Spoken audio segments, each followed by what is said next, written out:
You're listening to the Hoof Care Companion, the podcast dedicated to the science, art and practicalities of keeping horses sound from the ground up. I'm your host, Mark Jerram, and each episode will take a deep dive into the world of hoof anatomy, pathology, care and rehabilitation. Whether you're a farrier, veterinarian, therapist or simply passionate about horse health, this is your space to learn, question and grow. We'll explore the latest research, time-tested methods and real-world case studies to help you better understand the structures beneath the hoof capsule and how to support them when things go wrong. Because good hoof care isn't just about trimming and shoeing, it's about understanding the whole horse. So let's get stuck into today's topic.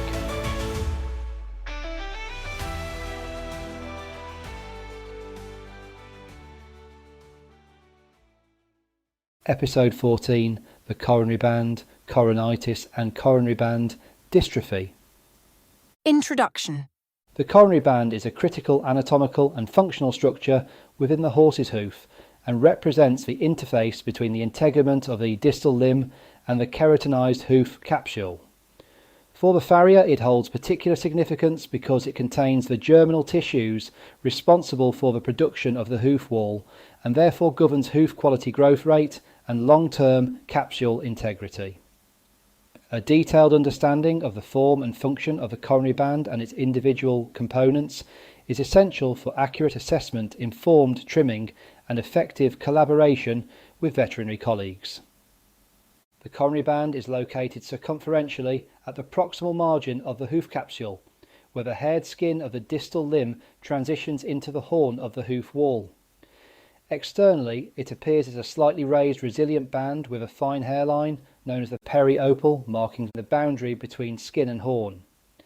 Internally, the coronary band comprises a complex arrangement of epidermal and dermal tissues, collectively referred to as the coronary corium. This corium is richly supplied with blood vessels, lymphatics and nerves, reflecting its high metabolic activity and sensitivity. The primary function of the coronary band is the production of the hoof wall. The horn produced at this level accounts for the majority of the wall tubules, which grow distally over time at an average rate of approximately 8 to 10 mm per month, depending on individual variation, season nutrition and health status. Because the hoof wall is a continuous structure, any disruption at the level of the coronary band will be expressed distally in the form of growth rings, cracks or areas of altered horn quality. This direct relationship between coronary band health and hoof wall integrity underpins its importance in farriery. Structurally, the coronary band consists of both epidermal and dermal components. The epidermis is the outer epithelial layer responsible for keratin production, while the dermis or corium provides structural support, nutrition and anchorage. These layers interdigitate through a system of papillae which greatly increase surface area and enhance the strength of attachment between epidermis and dermis. The epidermal component of the coronary band is composed of stratified squamous epithelium. Within this epithelium, the basal layer contains mitotically active cells that proliferate and migrate distally and superficially, undergoing keratinization as they mature. This process results in the formation of hard tubular horn characteristic of the hoof wall. The rate and quality of keratin production are influenced by blood supply, nutrient availability, hormonal status, and mechanical stimulation. Above the coronary epidermis lies the perioplic epidermis, which produces the periopal. The periopal is a thin varnish-like layer of softer horn that covers the outer surface of the proximal hoof wall. Its function is to reduce moisture loss from the underlying wall and provide a degree of protection against environmental damage. Although often removed or worn away in domestic horses, the periopal plays an important role in maintaining horn hydration, particularly in feral or minimally managed animals. The coronary corium. The dermal component of the coronary band is the coronary corium. This is a specialized connective tissue layer composed primarily of collagen fibers, elastic fibers, and ground substance embedded with a dense network of blood vessels, nerves and lymphatics. The corium provides both mechanical support and metabolic nourishment to the overlying epidermis. Its health is therefore fundamental to normal horn production. One of the defining features of the coronary corium is the presence of coronary papillae. These papillae are finger-like projections of dermal tissue that extend distally and interlock with corresponding epidermal structures. Each papillae gives rise to a single horn tubule within the hoof wall. The density, size and orientation of these papillae influence the structural characteristics of the wall, including its strength, elasticity and resistance to cracking. The vascular supply of the coronary band is extensive, reflecting its high metabolic demand. Arterial blood is delivered primarily via branches of the digital arteries, which form a network around the coronary region. These vessels give rise to capillary beds within the corium, allowing efficient exchange of oxygen, nutrients and metabolic waste products. Venous drainage mirrors the arterial supply and contributes to the digital venous plexuses. Any compromise to this vascular system through trauma, inflammation or systemic disease can have immediate and long-lasting effects on horn production. The lymphatic system of the coronary band plays a vital role in maintaining tissue fluid balance and immune defense.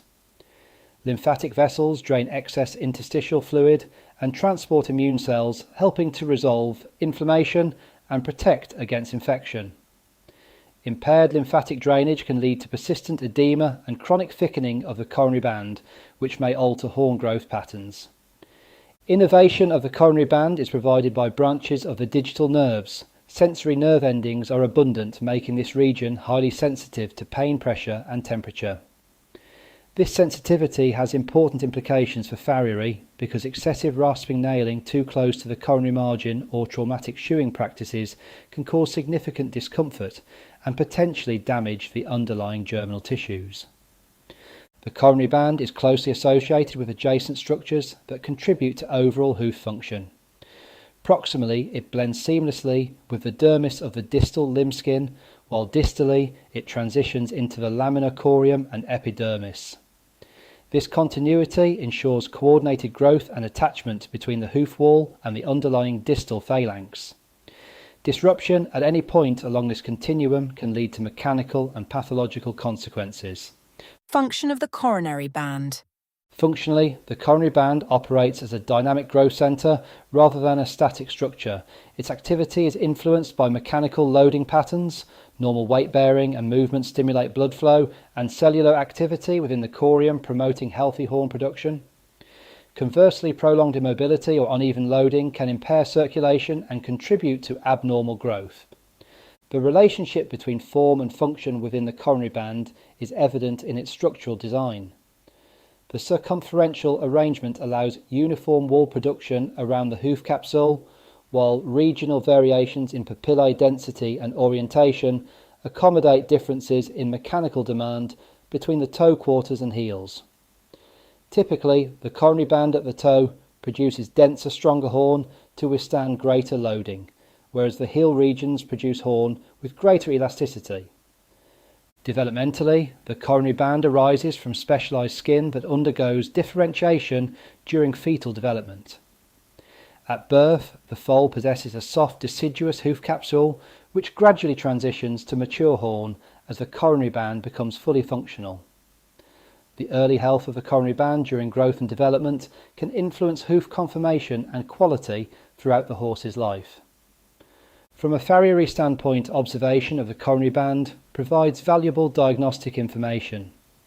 Changes in contour, thickness, temperature or sensitivity may indicate underlying pathology. Growth rings visible in the hoof wall can often be traced back to events affecting the coronary band, such as illness, nutritional change or mechanical stress. Careful interpretation of these signs allows the farrier to build a timeline of hoof growth and identify contributing factors to current problems. The coronary band also plays a role in protective and immunological functions. The intact skin barrier and associated immune cells help prevent pathogen entry into deeper structures. Damage to this barrier increases susceptibility to infection and inflammation, highlighting the importance of careful management and hygiene. Coronitis and coronary band dystrophy. Introduction. Coronitis and coronary band dystrophy are conditions of considerable importance to the farrier because they directly affect the coronary band, which is the vital germinal tissue responsible for hoof wall production. Damage or dysfunction at this level has consequences that extend far beyond the initial lesion and can influence hoof quality growth, rate capsule integrity, and long-term soundness. From a farrier perspective, these conditions demand a thorough understanding of anatomy, pathology, and biomechanics, as well as close collaboration with the veterinary surgeon. An understanding of normal coronary band anatomy and function is essential before considering disease. The coronary band forms a circumferential structure at the junction between the skin of the distal limb and the hoof capsule. It contains the coronary corium, which is richly vascular and innervated and responsible for producing the majority of the hoof wall tubules. These tubules migrate distally over time, forming the structural framework of the wall. Any insult to the coronary corium may therefore result in permanent or temporary defects in the horn that is subsequently produced. In health, the coronary band appears smooth, slightly raised and resilient with a fine hairline marking the transition from skin to horn. Disruption of this region through inflammation, infection, trauma or systemic disease can lead to coronitis or to longer-standing dystrophic change. Coronitis. Coronitis refers to inflammation of the coronary band and underlying corium. It may present as an acute or subacute condition and can arise from a wide range of initiating factors. Coronary band dystrophy describes a more chronic process in which normal horn production is altered due to ongoing damage or dysfunction of the germinal tissue. In practice, the two conditions often overlap, with acute coronitis progressing to chronic dystrophic change if the initiating cause is not resolved or if damage is severe. The causes of coronitis are multifactorial and can be broadly divided into traumatic, infectious, environmental and systemic categories. Traumatic causes are common and include direct blows to the coronary band from overreaching forging or interference, as well as lacerations from wire-sharp objects or stable fittings.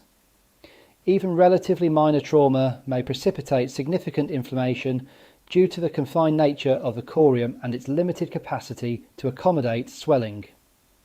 Repeated low-grade trauma, such as persistent brushing or poorly fitting overreach boots, can also contribute to chronic irritation. Infectious causes of coronitis include bacterial and fungal organisms that gain entry through breaks in the skin or through compromised horn at the coronary margin. Mud fever type dermatitis may extend proximally to involve the coronary band, particularly in wet and unhygienic environments. Opportunistic bacteria such as Staphylococcus, Streptococcus and anaerobic organisms may establish infection, leading to swelling, pain and exudation. In severe cases, ascending infection can involve deeper structures and compromise hoof wall production. Environmental factors play a significant role, particularly in horses kept in persistently wet, muddy or unhygienic conditions. Prolonged moisture exposure weakens the skin barrier and predisposes to dermatitis and infection.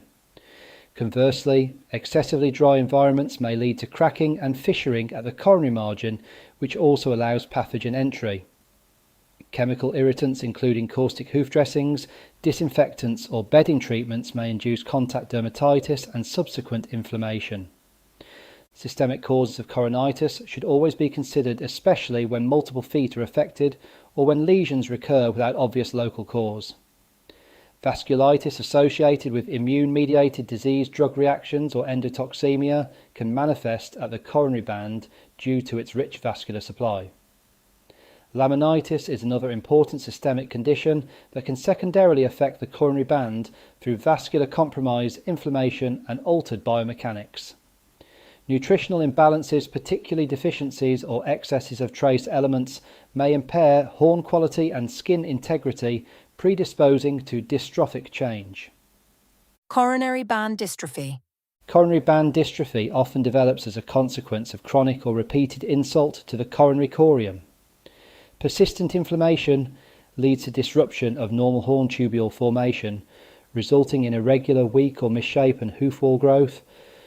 Trauma that permanently damages the germinal epithelium, such as deep laceration or severe infection, can produce focal defects that persist for the lifetime of the horse. Systemic disease that alters blood supply or cellular metabolism within the corium may result in more diffuse dystrophic changes affecting the entire circumference of the hoof. The clinical signs of coronary band dystrophy vary depending on severity and chronicity. In acute cases, the coronary band appears swollen, warm and painful on palpation. The horse may show varying degrees of lameness, particularly when the affected foot is loaded. The skin may be erythematous with serous or purulent discharge in infectious cases. Hair loss, crusting and fissuring are common. In more severe presentations, abscessation may occur with drainage at the coronary margin. This can be confused with subsolar abscess, eruption, and careful assessment is required. Chronic coronary band dystrophy presents with more subtle but persistent changes. The coronary band may appear thickened, irregular or indurated. There may be areas of scarring or depigmentation. Hoof wall growth below the affected region often shows rings, grooves, cracks or areas of poor horn quality. Vertical fissures may develop originating at the coronary band and propagating distally. Growth rate may be uneven, leading to distortion of the hoof capsule and secondary imbalance. Lameness in chronic cases is often intermittent and related to secondary mechanical stresses rather than acute inflammation. Diagnostic evaluation of coronary band dystrophy requires a systematic approach integrating clinical examination history and appropriate veterinary investigations. The farrier plays a key role in identifying abnormal horn growth patterns and correlating them with historical events or ongoing management issues. A detailed history should include recent trauma changes in environment turnout conditions, shoeing intervals, nutrition, and any systemic illness or medication. Veterinary diagnostics are essential, particularly when systemic or infectious causes are suspected. Blood tests can provide valuable information regarding inflammatory status, immune function, and metabolic balance. A complete blood count may reveal leukocytosis or leukopenia, suggestive of infection or systemic inflammatory response. Fibrinogen and serum amyloid. A levels can help assess the presence and severity of inflammation. Biochemistry profiles may identify hepatic, renal, or metabolic abnormalities that could impair tissue healing or horn production. Specific blood tests may be indicated to assess nutritional status, including trace elements such as zinc, copper, and selenium, which are important for skin and horn health. Endocrine testing may be relevant in cases where pituitary dysfunction or insulin dysregulation is suspected, as these conditions can affect vascular health and tissue repair. In suspected immune-mediated vasculitis, additional tests may be performed at the discretion of a veterinary surgeon. Other veterinary diagnostic tools include ultrasonography of the coronary band to assess soft tissue thickness, fluid accumulation, and integrity of the corium. Radiography may be used to evaluate the distal phalanx and rule out concurrent pathology such as osteitis or fractures, particularly in cases of severe trauma or chronic lameness. In selected cases, biopsy of the coronary band, skin and corium may be performed to obtain a definitive diagnosis, particularly when neoplastic or immune-mediated disease is suspected. Medical treatment. Medical treatment of coronitis and coronary band dystrophy focuses on addressing the underlying cause, controlling inflammation, managing infection, and supporting tissue healing. Acute inflammation is typically managed with rest and anti-inflammatory medication as prescribed by the veterinary surgeon. Non-steroidal anti-inflammatory drugs are commonly used to reduce pain and swelling and improve comfort. Cold therapy may be beneficial in the early stages to limit inflammatory exudation. Infectious coronitis requires appropriate antimicrobial therapy, guided by clinical assessment and, where possible, culture and sensitivity testing. Topical treatments may include antiseptic washes and medicated dressings applied carefully to avoid further irritation. Systemic antibiotics may be indicated in more severe or spreading infections. Management of the environment is critical, with emphasis on keeping the foot clean, dry and protected from further contamination. In cases associated with dermatitis or contact irritation, removal of the offending agent is essential. This may involve changing bedding, modifying turnout conditions, or discontinuing the use of certain hoof products. Barrier creams and emollients may be used judiciously to protect the skin while maintaining appropriate hygiene.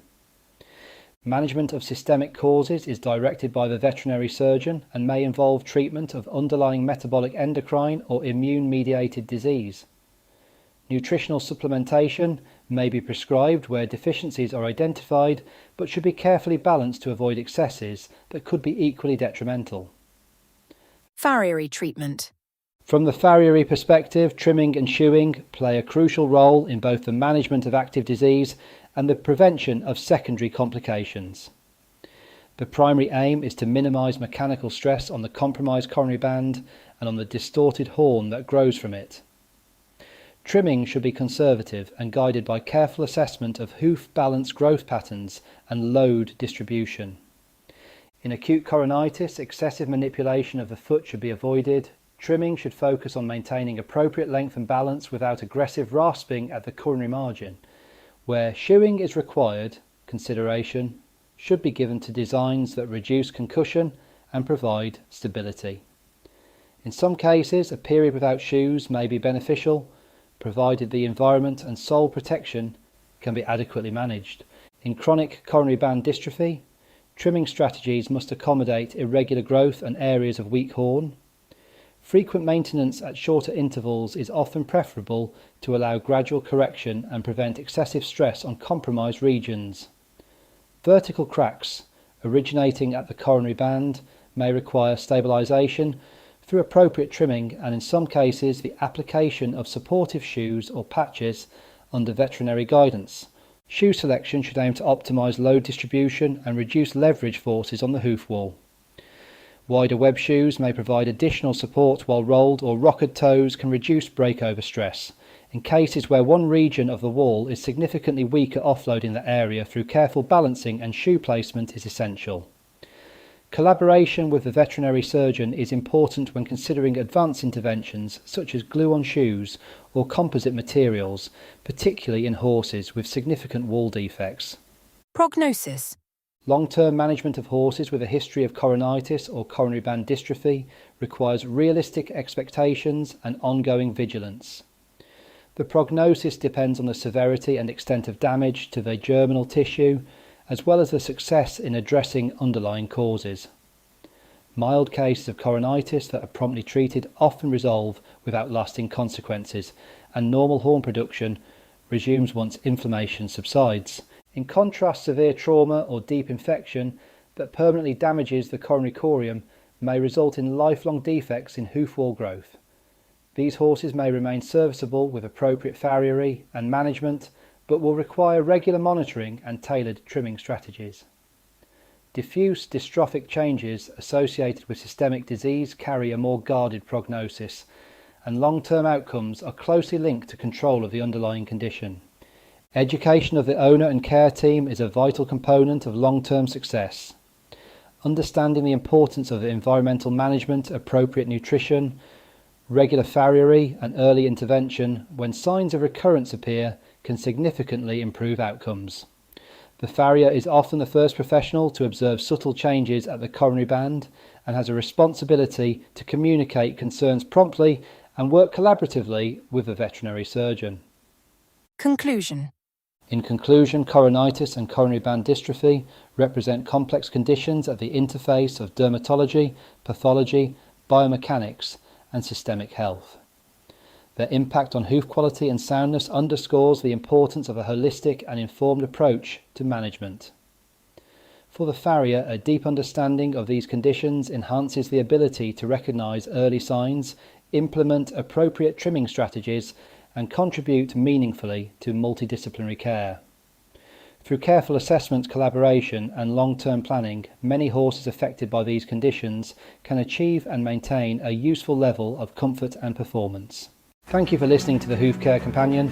Please follow, rate and share this podcast on your social media to help the Hoof Care Companion grow and reach all of those who care for our equine friends all around the world. Visit the links in the show notes to obtain your copy of my books or to interact on my social media channels. Until next time, thank you for listening, because a healthy hoof is a happy horse.